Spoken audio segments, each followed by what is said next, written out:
ఇంకా మేము గంత ప్రతి విలేజ్ తిరిగి ఆల్రెడీ ఇక్కడికి వచ్చినట్టు కూడా గుర్తుంది నాకు. అందరు ఉన్నారు కదా మీ వాళ్ళు. ఒక 1 మంత్ అంటే చెప్పినా కూడా ఇందాపూర్లో ఒక 130 మొక్కలు దొరికినాయి. అటు నారాయణ కూడా ఐడియా ఉందా?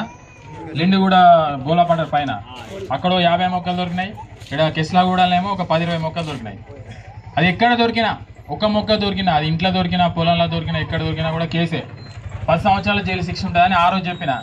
మళ్ళీ ఇప్పుడు కూడా చెప్తానా, ఎవరు ఇళ్ళలో ఉన్నాయా ఎక్కడన్నా? అది ఎవరొకరు చెప్తారు కదా, మీ ఇంటి పక్కలో ఆ పక్కడు ఈ పక్కడు ఎప్పుడా చెప్తారు కదా. ఇప్పుడు ఎన్డీపీఎస్ కేసు అయిందనుకో, ఒక్కసారి ఏదైనా పొలంలో కానీ చేనులో కానీ దొరికింది అనుకో, ఆ గవర్నమెంట్ పథకాలు ఉంటాయి. ఏమేమి ఉంటాయి? రైతు బంధు ఉంటుంది, రైతు భరోసా వస్తుంది కదా, ఇప్పుడు అది కట్ అవుతుంది, జైలుకు పోతారు, అన్నీ అవుతాయి. కాబట్టి కొంచెం జాగ్రత్త ఉండండి.